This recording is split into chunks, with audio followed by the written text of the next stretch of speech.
بسم اللہ الرحمن الرحیم۔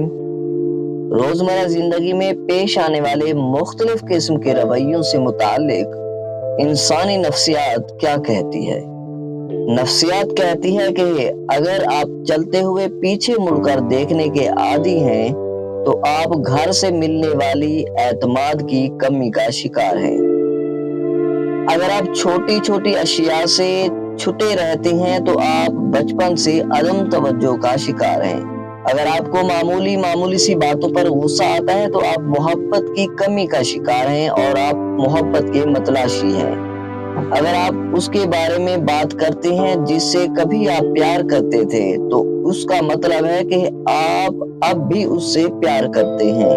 اگر آپ بیٹھے بیٹھے ہاتھ پاؤں ہلاتے رہتے ہیں تو آپ ذہنی انتشار کا شکار ہیں۔ اگر آپ سیدھی لائن میں بآسانی نہیں چل سکتے تو یقین کیجیے آپ طلسماتی خرابی کا شکار ہیں۔ اگر ٹانگیں پیٹ کے ساتھ چمٹا کر سونا آپ کی عادت ہے تو آپ بچپن سے خوف اور عدم توجہ کا شکار ہیں۔ اگر آپ کا بچہ افق یا آسمان پر نظر جمائے رکھتا ہے تو یقین کیجیے وہ رومانی دماغ اور گہری سوچ کا مالک ہوگا۔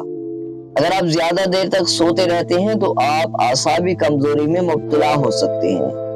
جو لوگ بہترین مشورہ دیتے ہیں وہ عام طور پر سب سے زیادہ مسائل کا شکار ہوتے ہیں۔ جو لوگ عام طور پر بہت اچھے ہوتے ہیں وہ اندر سے اتنے ہی زخمی ہوتے ہیں۔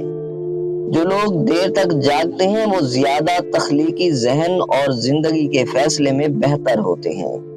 جو لوگ اپنے کام کے دوران دوسروں کی مداخلت پسند نہیں کرتے وہ زیادہ اچھے ورکر ثابت ہوتے ہیں۔ جو لوگ بہت جلدی آپ کے ساتھ دوستی کرنے میں کامیاب ہو جاتے ہیں وہ اکثر آپ کو دھوکہ دیتے ہیں۔ جو شخص سب کو خوش رکھنے کی کوشش کرتا ہے وہ اکثر تنہا رہ جاتا ہے۔ جو بچے جلدی بولنا شروع کر دیتے ہیں ان کی یادداشت بہت مضبوط ہوتی ہے۔ جب آپ مسکراتے ہیں تو آپ کی توانائی کئی گنا بڑھ جاتی ہے۔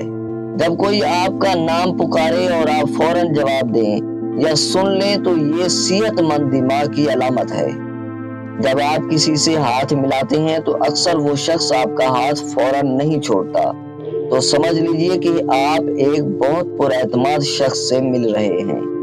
جن لوگوں کے سونگھنے کی حس بہت اچھی اور تیز ہوتی ہے ان کا دماغ بہت تیز ہوتا ہے۔ آپ کا ذہن ویسا ہی کام کرتا ہے جیسا کہ آرڈر وصول کرتا ہے۔ آپ کا سفر بہت ہلکا اور آسان ہو جائے گا اگر آپ اپنے ماضی کو اپنے ساتھ نہیں رکھیں گے۔ آپ عادتاً جو سوچتے ہیں ظاہراً وہی بنتے چلے جاتے ہیں۔ عموماً دیکھنے میں آتا ہے کہ ایک بہت اچھے انسان کو اس کی فیملی وہ ویلیو نہیں دیتی جو دوسرے لوگ دیتے ہیں۔ شام 5 سے 7 بجے کے درمیان آپ کا دماغ زیادہ ایکٹیو ہو جاتا ہے۔ سفر دماغی صحت کو بڑھاتا ہے، دل کے دورے اور ڈپریشن کے خطرے کو بھی کم کرتا ہے۔ مختصر 1 یا 2 لفظوں میں جواب دینے والے لوگ عموماً زیادہ ذہین ہوتے ہیں۔ خواتین عام طور پر بھاری آواز والے مردوں کو ترجیح دیتی ہیں کیونکہ وہ زیادہ پر اعتماد اور جارحانہ نظر آتے ہیں۔ تجربہ کار لوگوں کی تجاویز کو ضرور سنیں کیونکہ وہ اپنی ناکامی کی وجوہات بھی جانتے ہیں۔ بری صحبت اپنانے سے غلط کاریوں کی عادت پڑ جاتی ہے اور غلط خیالات ذہن پر حاوی ہو جاتے ہیں جس سے مرد کی طاقت جاتی رہتی ہے۔ ہم بستری کے وقت ٹائمنگ بڑھانے کے لیے اسبغول کھایا کریں۔ خود غرض لوگوں کی دنیا اپنی ذات تک محدود ہوتی ہے۔ آپ ان کے لیے کچھ بھی کر لیں اگلے دن انہیں یاد تک نہیں رہتا۔ کبھی بھی کسی کے ساتھ زیادہ پیار یا دیکھ بھال کا اظہار نہ کریں کیونکہ یہ انسانی رجحان ہے کہ وہ ہمیشہ مفت کی چیز کو کم سمجھتا ہے۔ زیادہ دیر تک تنہا رہنا آپ کی صحت کے لیے اتنا ہی برا ہے جتنا کہ دن میں 15 سگریٹ پینا۔ جذباتی لوگوں میں دوسروں کے مقابلے میں زیادہ طاقت ہوتی ہے کیونکہ وہ ہر چیز کو جذبات سے جوڑتے ہیں۔ جو لوگ خوش ہوتے ہیں وہ دنیا کو اسی طرح دیکھتے ہیں جس طرح وہ دیکھنا چاہتے ہیں اور جو لوگ اداس ہوتے ہیں وہ دنیا کو اسی طرح دیکھتے ہیں جیسے یہ حقیقت میں ہے۔